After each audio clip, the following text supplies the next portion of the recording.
To read it again. Sabi po dito, Tagalog, Unang Korinto, Kapitulo 15, mga talatang 57 hanggang 58. Magpasalamat kayo sa Diyos na nagbibigay sa atin ng tagumpay sa pamagitan ng ating Panginoong Hesukristo. Kaya nga mga kapatid, magpakatatag kayo at huwag matitinag. Magpakasipag kayo sa gawain para sa Panginoon. Yamang alam ninyong di nasasayang ang inyong pagpapagal para sa Kanya. So may tatlong bagay po ako sa inyo gustong iwan dito. At ito po yung ang katangian ng Kristiyanong mapagtagumpay.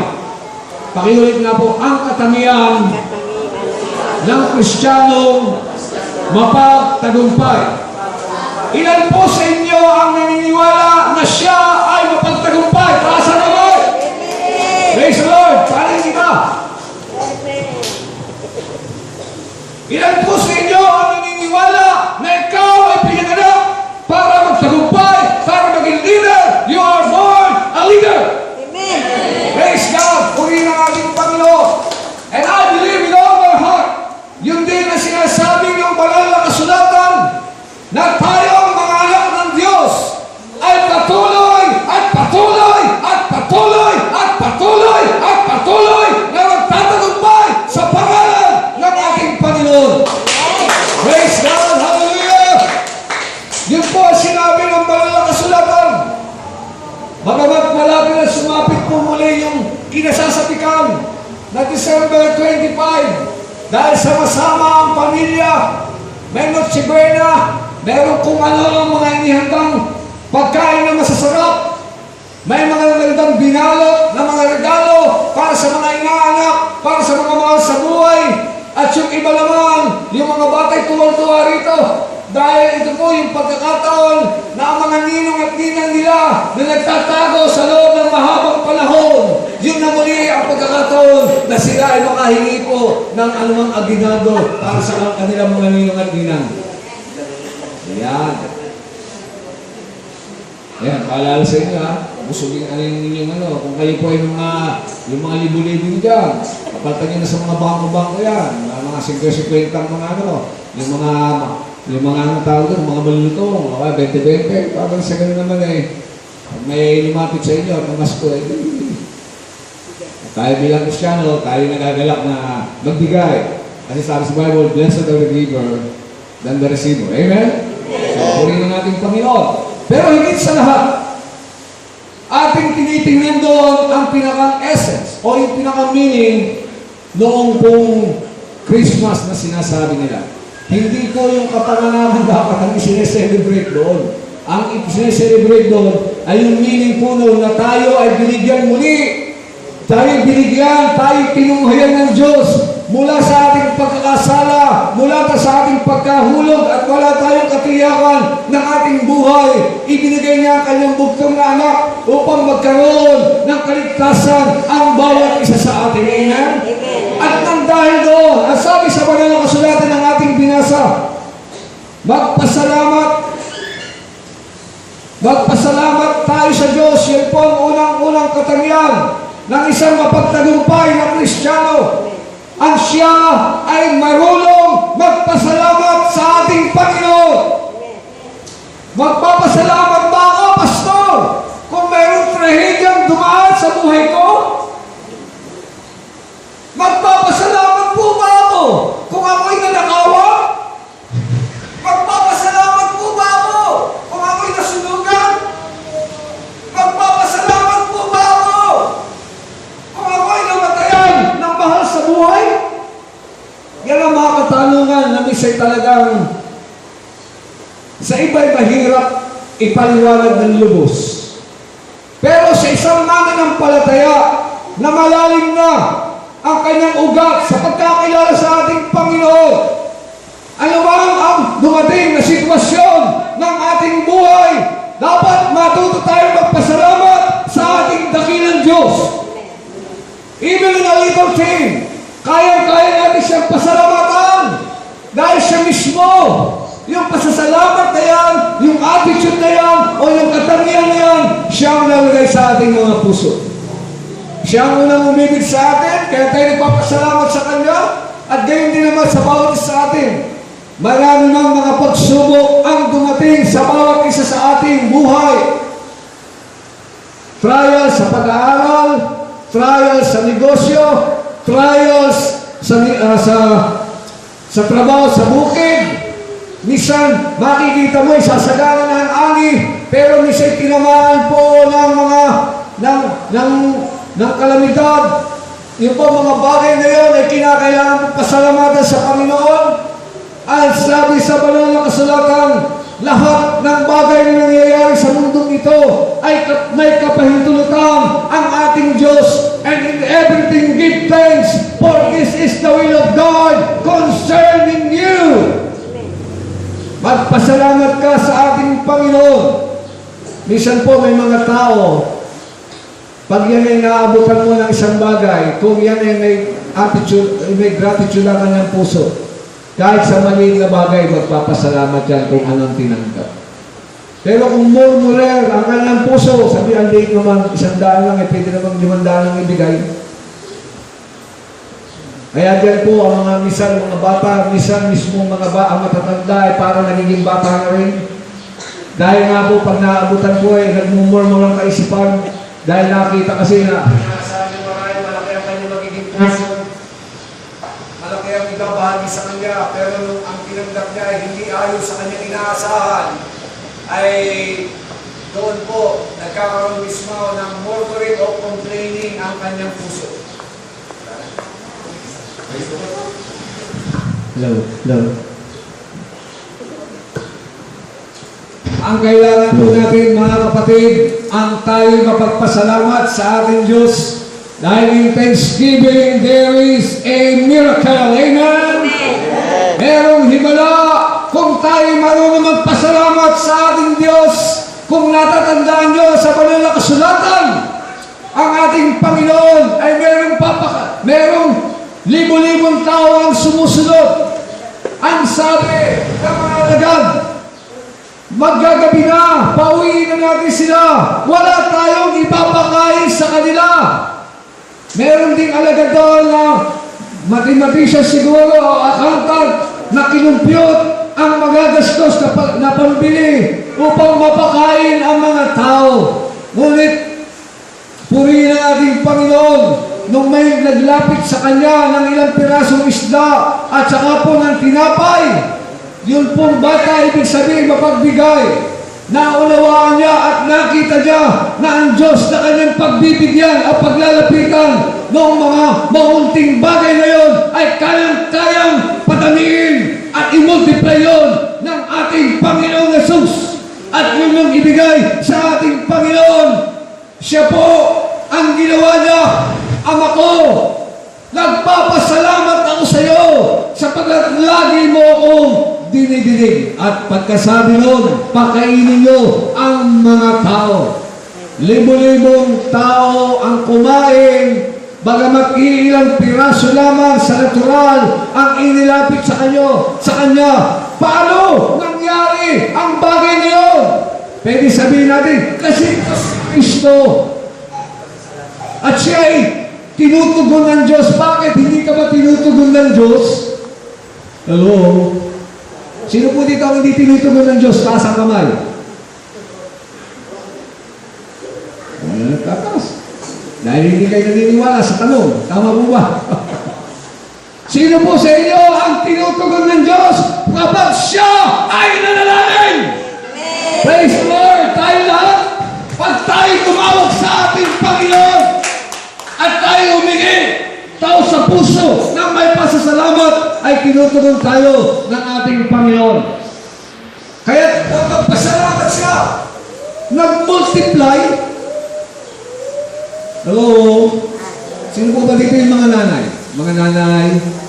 Yan. Pag inabutan pa kayo ng inyong mga mister ng kanyang net ng sahod, pagkatapos minsan ay nagigipang parang bumbay ang pagpapasahod sa kanila ng kanilang trabaho dahil na-delay, dahil may nang pangyayari hindi maganda, bagamat inaasahan niya na 30 month pay o kaya 15 o kaya 20th sahod, o yung iba naman, pag mga security ka, may mga kanya-kanya kasi mga schedule yan. Pero pag inabutan ka ba ng kaunti, anong gagawin mo? Pag inabutan ka ng mister mo ng ganito, Honey, ito lang ang ibinigay sa akin, sabi. Bakit ito lang? Di ba nakaraan ay marami naman? Siguro may kulasisikan. Bakit ito lang? Kasi ganyan-ganyan na napatuto sa Pilipo eh. May mga ganyan din sa mga bisis ng tahanan. Pero dapat doon, ang attitude ng isang mananampalataya, ano man ang iabot sa kanya, hindi naman intentional marahil yun, yung mister. Hindi naman marahil siya kumuha doon ng panggimik, ng kanyang, ng kanyang pantoma, o kaya ng kanyang pambisyo niya. Dahil siya nagtatapat sa iyo. Dahil yun ang inabot sa iyo, magpasalamat ka sa Panginoon dahil inabutan ka pa. Hello? Magtaka ka, bakit hindi ka na inaabutan?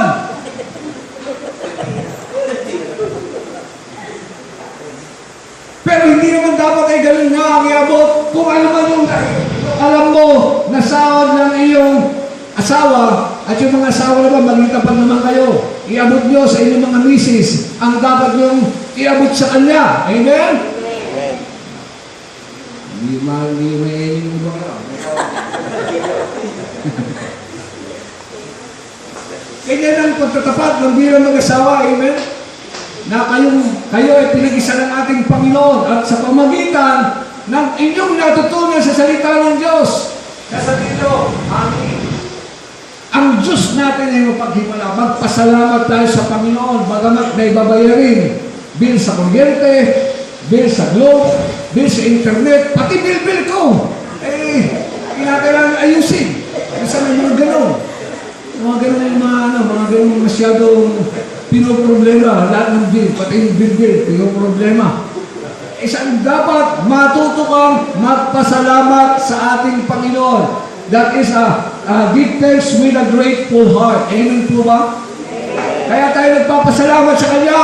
Dahil sa Kanya, galing ang lahat. Amen? Lahat ng bagay na nasa atin, galing sa Kanya yan.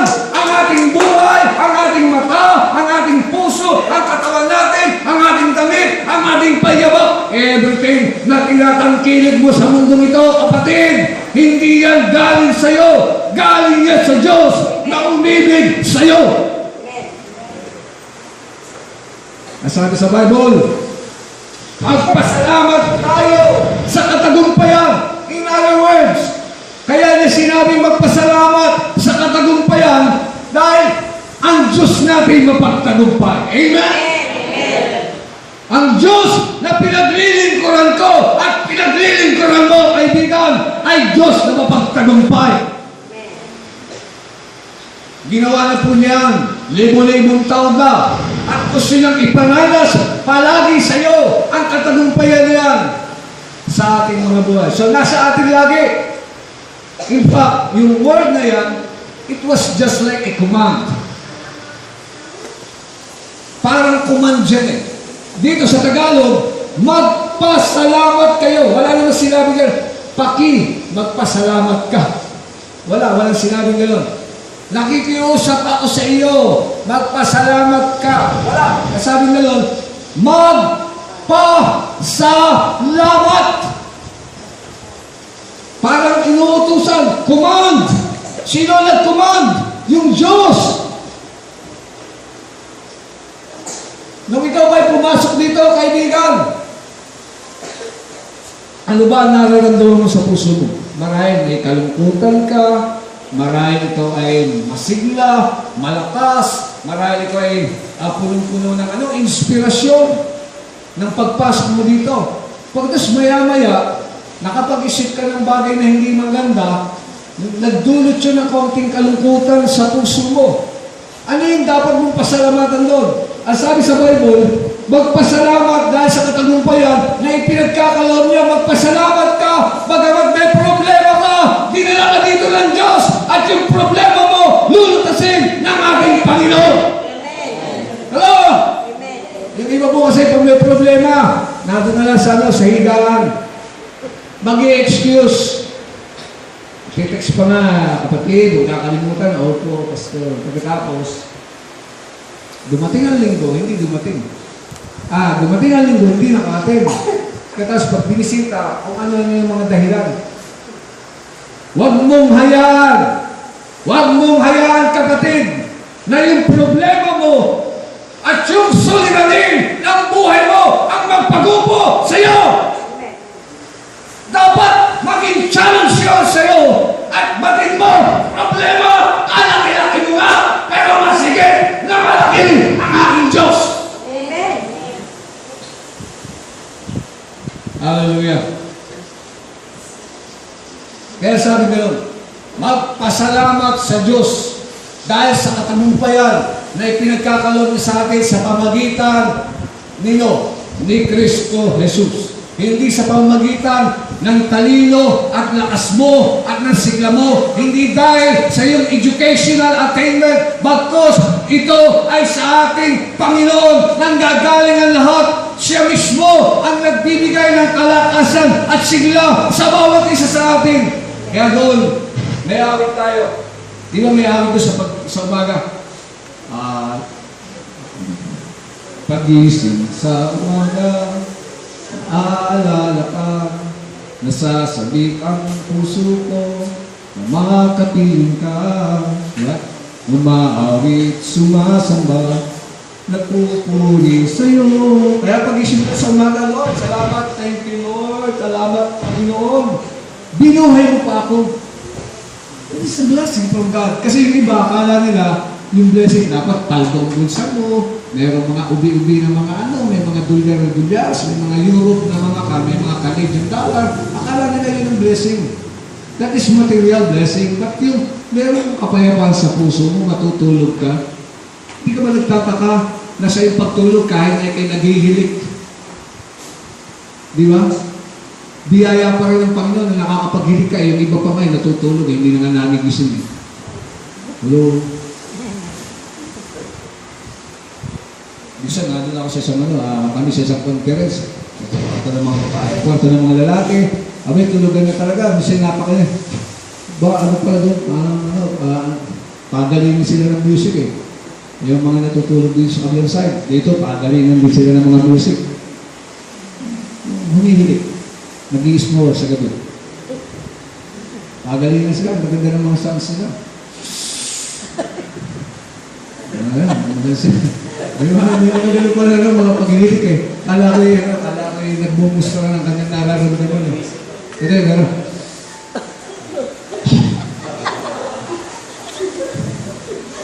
Kaya.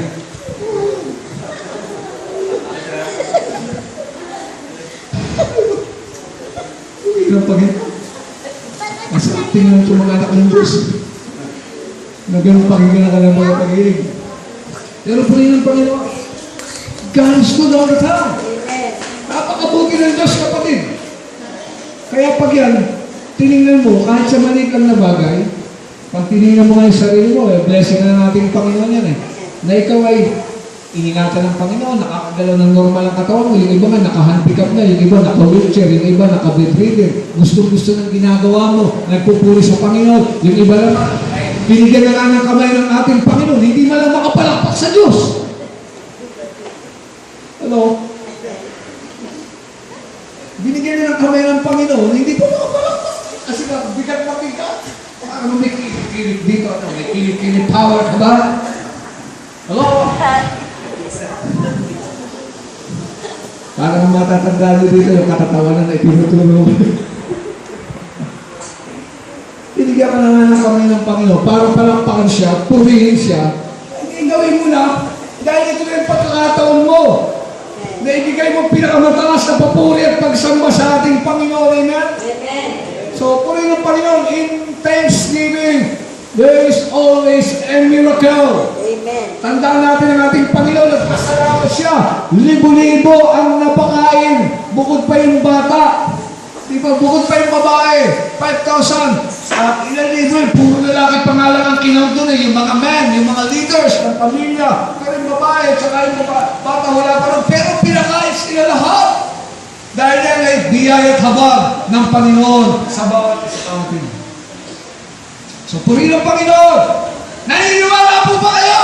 Amen. Na na sa darating na 2017, na ang buhay niyo lalo sasagana. Praise the Lord. Hallelujah. Gusto marinig ng mga Kristyano. Ang buhay ko'y sasagana. Ang buhay ko'y inaangat. Ang buhay ko'y mananagana. Ganun lagi tayo. Lalo ngayon. December 31. Yung iba, magsusuot pa ng polka dots na damit. Bilog-bilog. Pamahiin daw yun eh.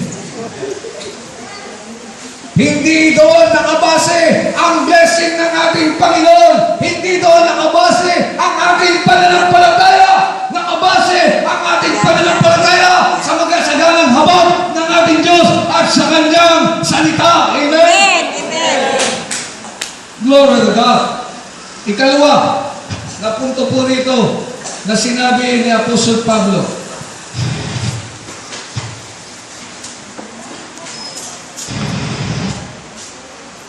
Kaya nga mga kapatid, magpakatatag kayo at huwag matitinag. Ulitin ko po. Ito po yung ikalawa. Ano yung una?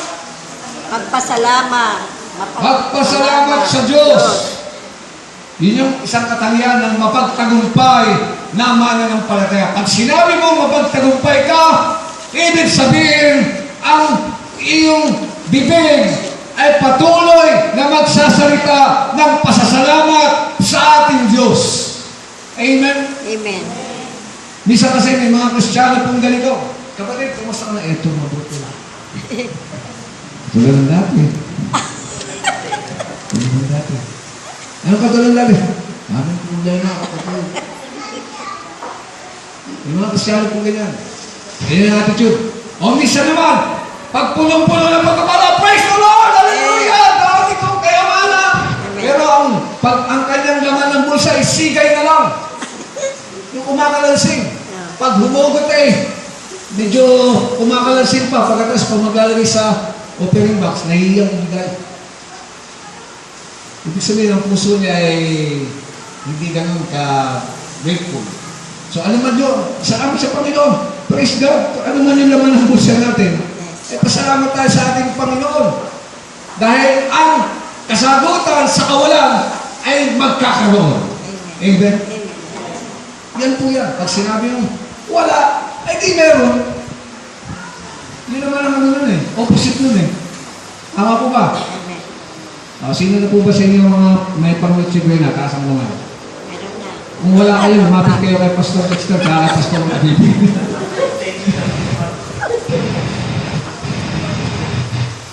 Ikalawa. Kaya nga mga kapatid, magpakatatag kayo at huwag matitinag. Ano ba yung ibig sabihin ng magpakatatag? Pakalaga po dito yung pundasyon. Pag ikaw ay isang engineer, magtatayo ka ng building, mataas, ilang story building. Ang engineer mo kasi, ang kanyang pinag-aralan ay kung paano patibayin yung pundasyon. Ang architect yung design. Tama? Kaya lagi sila combine So, dito sa ating buhay pananampalataya, mahalaga yung pundasyon ng iyong pananampalataya sa ating Panginoon. Amen. Saan ba, kapatid, ang pundasyon ng iyong pananampalataya? Saan ba nakabase yan? Kapag may blessing? Kapag may problema ba? O kapag may suliranin lumating sa buhay mo, saan nakabase? Saan nakapundasyon ang iyong pananampalataya? Ang sabi sa banal na kasulatan, Jesus is the sure foundation. Amen? Amen. Jesus is our sure. He is our sure foundation. Siya yung siguradong pundasyon ng bawat isa na sa atin. Founded on the rock. Yes. Nakatanim sa bato. Batong buhay at kailanman ay hindi nasisira at hindi nawawasak. Amen. Magpakatatag kayo at huwag kayong matitinag. Ang sabi sa Mateo, yung nakinig ng salita ng Diyos at nagsagawa nito, Dito ko siya ihahalin tulad. Ang kanyang pundasyon, ang kanyang tahanan ay nakatayo sa isang bato. Dumaan ang unos, dumaan ang bagyo, dumaan ang malakas na hangin, dumaan ang baha. Hindi nabuwal yung bahay. Dahil nakatanim saan? Sa bato. Ngunit may mga tao rin naman na kagaya nito. Nakinig ng salita ng Diyos, nag-enjoy. Praise the Lord, Pastor. Ang ganda ng pangaralan mo. I'm blessed. I'm blessed. I'm blessed. May mga ganun tayo isang mga attitude. Pero nung dumating ang bagyo, dumating ang unos, dumating ang ulan, dumating ang baha, dumating ang malakas na hampas ng hangin. Nag-collapse yung bahay. Bakit? Dahil hindi nakatanim sa bato. Sa buhangin. Yung buhangin ng pundasyon niya, movable po kasi.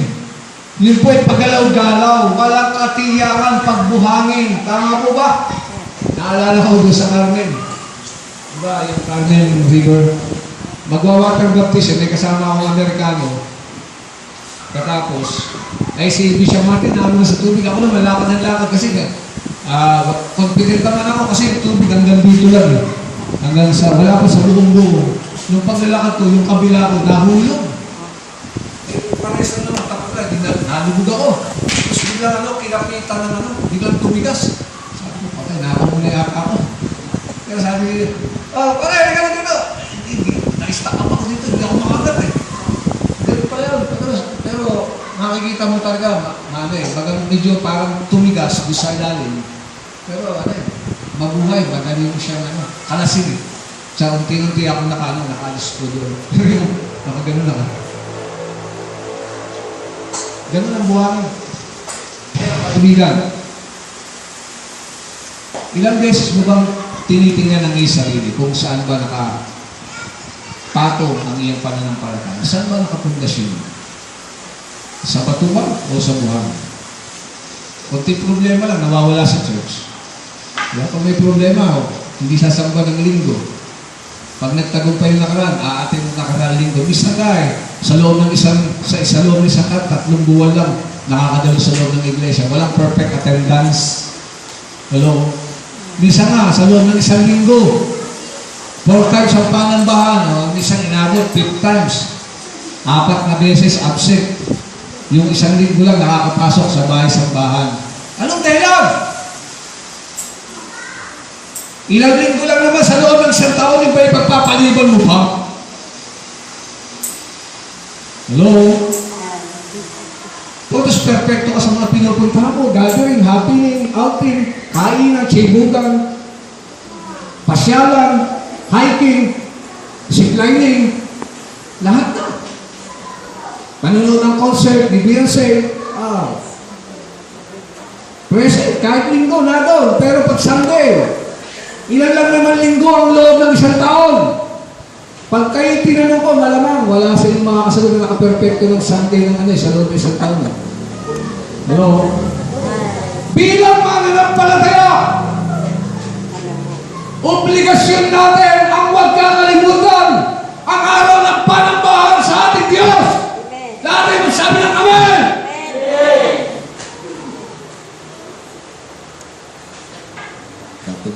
Gamit ang mga ibang magalit. Magsisi ka! Kasalanan mo! Yan lang yung araw na ibinigay sa iyo ng ating Panginoon para makasama ka sa bahay-sambahan. Dapat nagagala ka na nakikibahagi ka. Hindi yung kung kailan lang, I feel good. I'm okay. I'll go to church and worship God. No! Pag ganun ang gagawin mo, ikaw kaya ang tanggihan ng Diyos. Ano bang kondisyon ng buhay natin, kapatid? Masigla, masaya, kahit mabuti, pero hindi yung ating pakiramdam ang basihan. Ang basihan lagi ay ang masaganang habag ng Diyos na bubungan sa puso natin.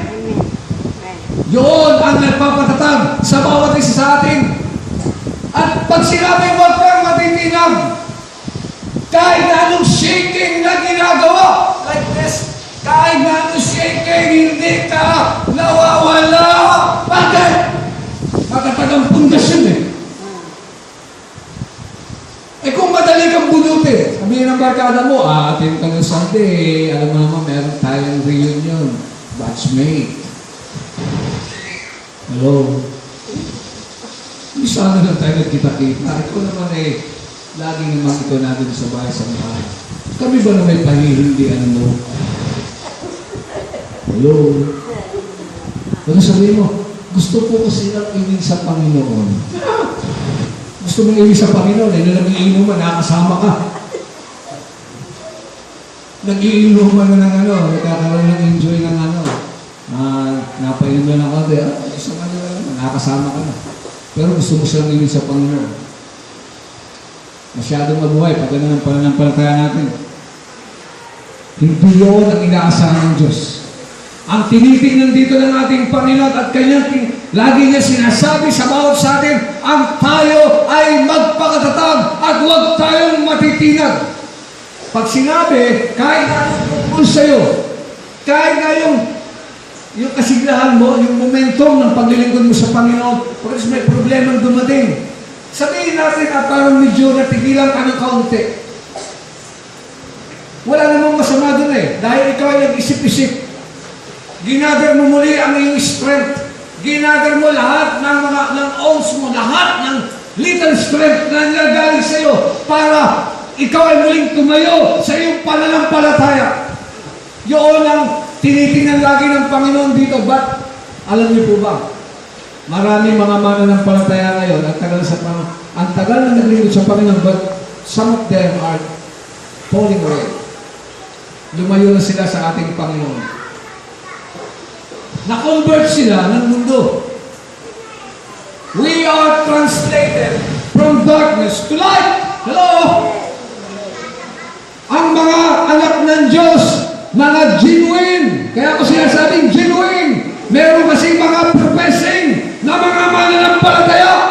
Ngunit yung mga authentic, yung mga tunay, yung mga puro na mga anak ng Diyos, anumang kondisyon ng panahon na dumating sa kanilang pananampalataya, mananatili silang nakatayo sa pundasyon ng ating Panginoon. Palakpakan natin ang ating Panginoon.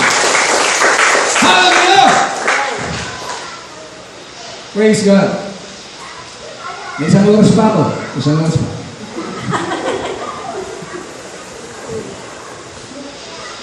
Lastly,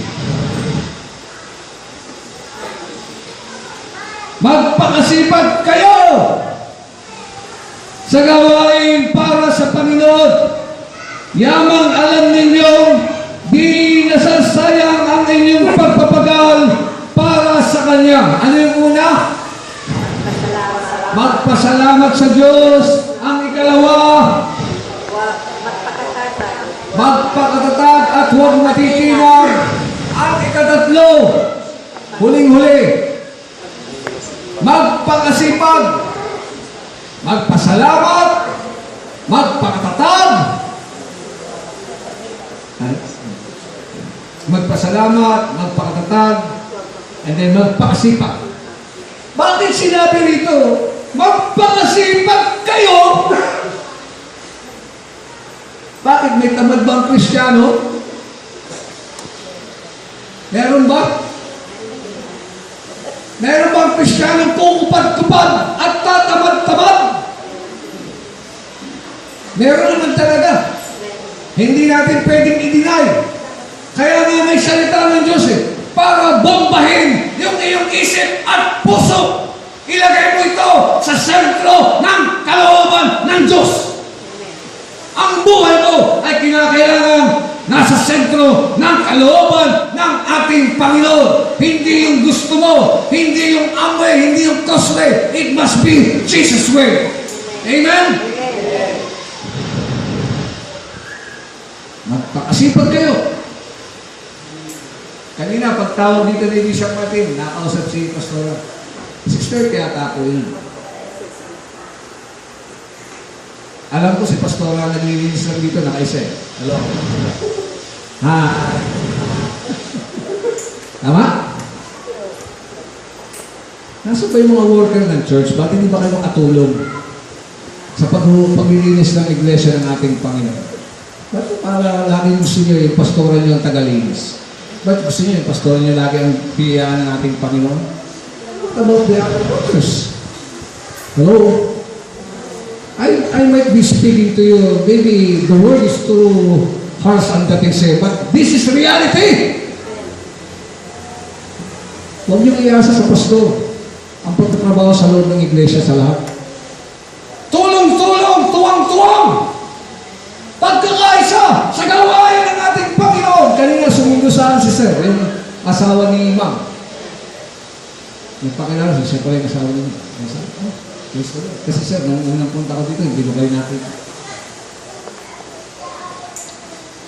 Kung natatandaan niyo nung una ako nag-preach dito, ang una kong assignment sa Cubeta eh. Hello? Tagalinis ng inidoro. Unang-una kong bagitong pananampalataya ko, tagalinis ako ng inidoro. At hindi ko yon ikinahihiya dahil sa Panginoon ko ginagawa yun. Hello? Kaya pagkakali, sabi ko, malamang si Pastora lang ang nagawa. I'm not saying dahil gusto ko siyang i-praise, but yun ang kanyang kagawian yun ang kanyang puso paglilingkod sa atin. How I wish, how I pray, ang bawat isa sa inyo ay makita nyo at matalim sa inyong utak at puso yung ginagawa namin ay hindi para sa ikabubuti namin, kundi ito ay magbibigay ng kaluwalhatian sa Diyos at magpapakita yun ng isang halimbawa sa inyo upang kayo sumunod, upang kayo tumulak. Hello? Sabi ko nun, magpakasipag kayo. Ilan sa inyo ang naglilinis ng bangko? Ilan sa inyo ang nagpupunas ng bangko? Ilan sa inyo yung nagwawalis dito? Ilan sa inyo yung naglalaba rito? Ilan sa inyo yung naglalagay dito ng mga press flower? Ilan sa inyo yung nagtotono ng gitara bagamat may salikibang ang tunog? Hello? Ilan sa inyo ang patuloy na nag-aagol dyan? Ilan sa inyo na mga kabataan naglagay na? Purihin ang Panginoon. Dapat hindi lamang tuwing meron kayong fellowship. Dapat lagi yung pinapaganda ang altar ng ating Diyos. Hello? Sinasagad ko na ang preaching kasi baka bukas mamatay na ako At least may iwan sa inyo na mensahe at matanim sa inyo. I'm not here to please anyone. I am here to preach my King and my Savior, the Lord Jesus Christ. Ilan sa inyo yung mga naggagamas dyan? Ilan sa inyo yung mga nagtatanggal-tanggal ng mga damo dyan? Ilan sa inyo yung mga nakakita pag may hayop na pumupunta dyan at dumudumi, ay agad kayong nagkakaroon ng feel of conviction, Lord, sa iyo na. Bakit ginagano ng iyong bahay sambahan? Hindi dapat mapariwara at lagyan ang iyong bahay sambahan, kundi narito ako, Panginoon, gamitin mo ako kagaya ng awit. May awit, nung nakaraling ko, inawit ko. Ay nawit ako, oh Jesus, minamahal kita. I don't know kung alam niyo po yun. And then, pagkata sa dulo, heto ako, gamitin mo, kung ano man at saan man ang ibig mo, di ko na kailangan pa. Ang ako ay makilala, basta't ang nais ko'y laging kasama ka. Heto ako, gamitin mo, kung ano man at saan man ang ibig mo. Ang lahat kong karangyaan, ang lahat kong kayamanan, ipagpapalit sa iyong kalooban. Grabe, kapassionate yung puso nang umawit ng mga awit ito na lagi dapat sa pag-awit natin, hindi lamang bukang bibig, kundi kung ano man yung magagawa mo, kapatid. Kung ano man ang magagawa mo, huwag ka lang maghintay pa. Nasisister kasi ang nakatalaga doon. Hello?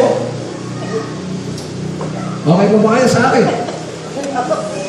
Okay ba? Mahal niyo pa ako? Pababalikin niyo pa ako? tinamaan kayo ng buntag, ano? Kasi nung ako nagpapastor po dun sa Bulacan, sabi ko, kayo ay matatagal na sa pananampalataya, mga kapatid. Ako'y narito, mga ngalang salita. May time na pagiging pusong malambot. At ang salita ng Diyos sa inyo, ang dating ay parang humahaplos sa inyong mga kalooban, parang alu-aluin kayo. Pero hindi lahat ng panahon ay ganoon. Bisan gagamit ako ng bambo.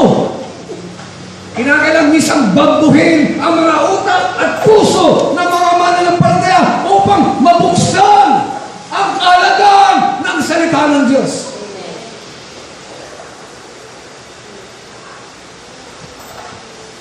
Yan po ang ating tinitingnan dito ng Diyos.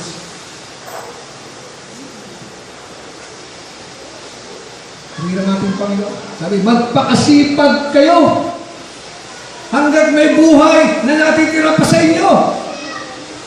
Magpakasipag kayo hanggat may panahon na ibinibigay pa sa inyo ang ating Diyos.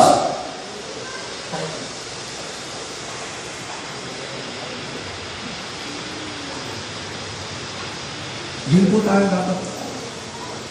Kung ikaw ay tunay na mananagumpay ng mananampalataya ng ating Panginoon, marunong kang magpasalamat sa kalulungan na ipinagkaloob na sa iyo dahil nagagamit mo to sa paglilingkod sa ating Panginoon Diyos. Amen? Amen. At yung bagay, at kung ako'y bibigyan pa ng pagkakataon ng Diyos na ako'y makabalik dito, muli kong itatanong ito sa iyo kasi pag hindi nyo nasagot, bago ako mag-preach, mayroon muna tayong exam. Kung ano yung mga sinabi ko dito, ilagay nyo lahat doon, yung mga explanation. At kung mailagay nyo po lahat yun doon, ibig sabihin, yung mga salita ng Diyos na naipangaral, nakatanim dito at dito. Pero kung portion lang ang gusto nyo marinig, na magbibigay ng kaaliwan at maganda sa inyong pandinig, at ayaw na ayaw nyo na kayo ay mapapangaralan na para bang kayo ay ikinukorek o isinasaayos ang buhay nyo, hindi po magandang attitude yun ng isang mananampalataya. It is a correction from the Word of God. The Word of God's given. It's inspired by the Holy Spirit for us para i-correct tayo to train in righteousness ang bawat isa sa atin. At ito ang challenge nito sa bawat isa. Matutulagi tayo magpasalamat sa Panginoon at tayo magpakatatag. At yung huli, magpakasipan tayo sa paglilingkod sa Panginoon. Bakit? Ito ang maganda sa ating Diyos eh. Kung ang mga tao nga nagbibigay ng parangal, inaalala nila yung mabubuting gawa o appreciation, ginagawa nila ng magandang schedule to para i-appreciate yung mga tumrabaho, yung mga naglilingkod, may pastor's appreciation, may workers appreciation. So may mga ganyan na ginagawa. Nung ako po ay sa Baptist Church sa amin sa Laguna, yung board po namin doon, alam nila, to December, magsiselect sila ng mga workers, the most industrious worker. I mean, the worker na kung saan ay pinakang masipag. At may mga ganong awarding na dinaganap kasi sa December yun. So, pero sa ating Panginoon, ang sabi nga nun, yamang alam ninyo, di nasasayang. Bakit sinabi niyo yun? Dahil minsan yung iba, ang pilit na pag nagano, parang sayang ng dating, parang waste of time. Hindi waste of time ang ating ginagawang ito sa ating Panginoon. Ang pakikinig nyo na salita ng Diyos, kahit na mahaba ang preaching, is not a waste of time. Ito po ay napakalaga sa ating Panginoon para may sa bawat sabi yun, di nasasayang ang inyong pagpapagal para sa Kanya. In other words, lahat ng iyong ginagawa, kung ikaw man ay rinis ng gitara, ako po kasi musician, I can play all the instrument. I can play all instrument. But I should see for myself. Kasi kung ako ang musician, kung aking gitara, kung may problema yung tambol, kung sino nakatalaga dito, aayusin niya, hindi garagal dapat. Hello? Kung sino lang talaga dyan. Kasi kaya nga may mga delegation of labor. Meron division of labor. At huwag mong sabihin, kasi utos yun ni pastor. Kasi pag tinignan mo si pastor, tao yun. Pero, consider it. Sabi nga nun, ginawa mo yun dahil para sa ating Diyos. Sabi nga nun, whatever you do it all with all your heart and do it for the Lord. At pag ginawa mo yun, wala bang nakakakita, hindi ka man nirecognize mo, puri ng Panginoon, kumikintab mo yung gitara natin, tsaka yung mga string, wala nang karawang. Ang Diyos ang nakakatingin nun. Ang Diyos ang nakakita sa iyo. Ang Diyos ang nakatungay sa iyo, and your reward in heaven is great. Wow, maganda. Unpaid reward na naghihintay sa atin sa kalamitan. Maraming mga tao ngayon gusto recognition ng sanlibutan. Hindi naman talaga maiwasan yan kasi nasa sanlibutan. But masigit na mahalaga ay yung palaging naaalala o yung inalala ng Diyos yung inyong ginawa. 10 years ago, 15 years ago, marahil para nalimutan mo na, pero doon sa talanang buhay, doon, lahat ng iyong ginagawa, kung meron mga bookkeeper, ang ating Diyos, lahat ng iyong ginagawa, hindi niya nakakalimutan yan. Kung nagmumulmul ang puso mo, walang reward yan. Pero kung nagagalak ang puso mo, nailagay mo itong awitin sa projector at sinisikap naman natin na maging malinaw yung plus para marinig ng mga tao yan at para makita ng mga tao, glory to God! The Lord will reward you! Amen? Bugbog sarado na kayo talaga. Pero puri ng Panginoon, but still love you. You should know the truth. You must know the truth, and the truth shall set you free. Mas mahirap naman yung kayo po ay i-comfort ko ng kasinungalingan. Mas mabuti ngayon, pahayagan kayo ng katotohanan. Dahil ang katotohanan ang magpapalaya sa bawat isa sa atin. Amen? Palakpakan po natin. Tayo po natin tumayo. Pwede po ba ipaawit kung yung heto kung then we'll ask Pastor to lead us in prayer. Key of C.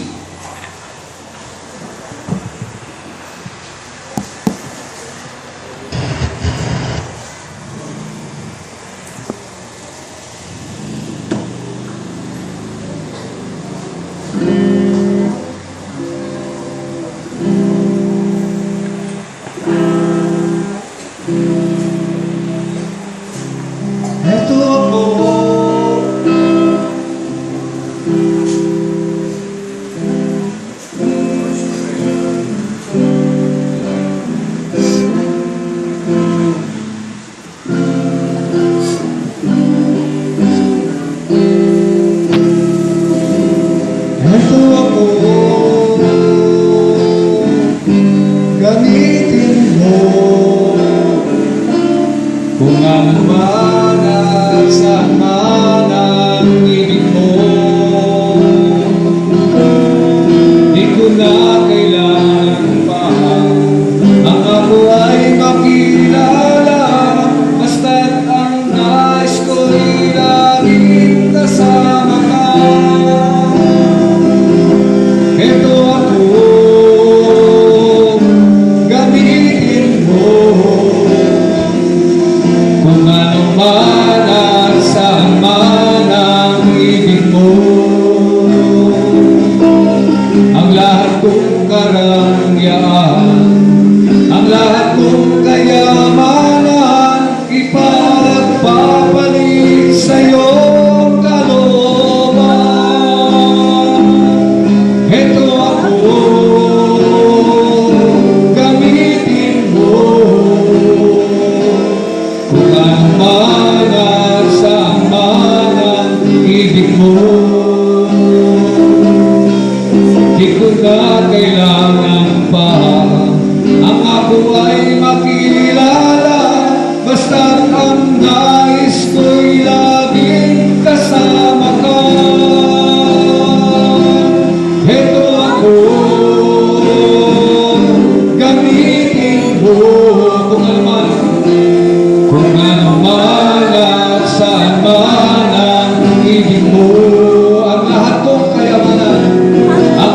atong kayamanan, atong kargan, ang atong karangyaan, ipagpapalit sa iyong kalooban,